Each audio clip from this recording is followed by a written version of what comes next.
An Easyjet Airbus A319-100 registration G-EZBV performing positioning flight U-902 from Sofia, Bulgaria to London Gatwick, UK, with 2 crew on board, was climbing through FL 300 out of Sofia when the crew initiated an emergency descent to FL 100 and returned to Sofia for a safe landing on runway 27 about 35 minutes after departure. Bulgaria's AAIU rated the occurrence a serious incident and opened an investigation. The aircraft was able to depart again as flight U-904 after 15 hours on the ground.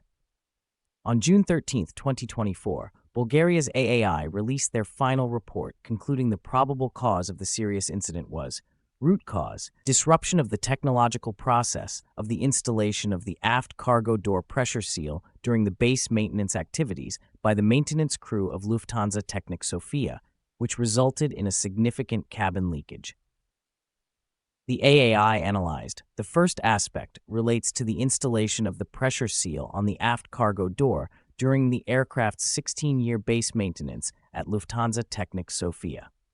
From the information received by the Commission from Lufthansa Technik Sofia, it is determined that after takeoff during a climb en route from Sofia, aircraft A319-111 registration G-EZBV returned to Sofia due to pressurization issues.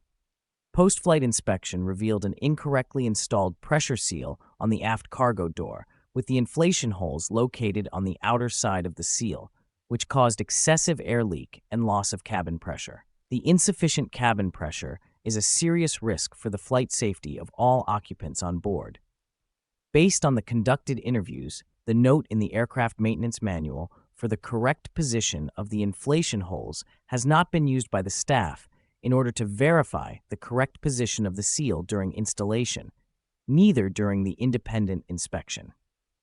Following interviews with the maintenance crew, both involved and not involved in the mishap, but all experienced in the task of cargo door seals replacement, it has been believed that there is no way to install the seal incorrectly if the lower door ink mark is placed as referred to in the AMM and the seal is inserted to the retainer without any kinks.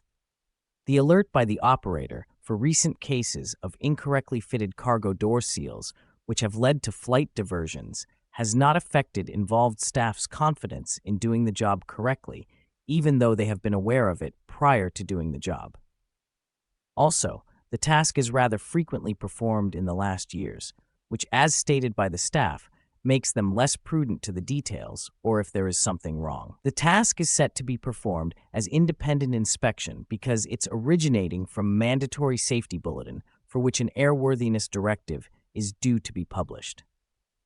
In accordance with Doc WD 463, which has been the guiding document defining the scope of tasks subject to duplicate inspections at the time of occurrence, a core task of airworthiness directive-related maintenance shall be performed as formerly known duplicate inspection. This has not provided sufficient instructions to the second inspector on what exactly shall be the scope of his inspection.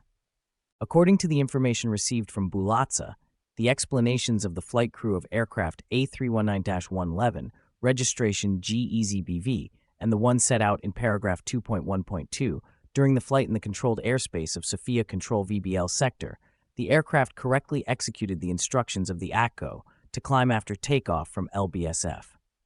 When passing FL 290, a message, cabin altitude warning, appeared on ECAM.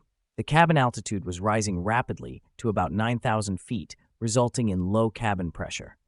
The flight crew reacted to the visual indication and oral warning and stopped the climb.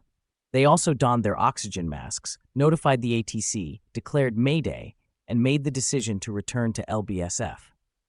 The fact was that they set code 7700 on the transponder and started an emergency descent.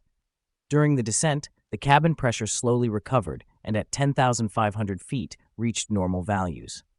The pilots removed the oxygen masks and the aircraft landed normally at Sofia Airport without consequences for the crew.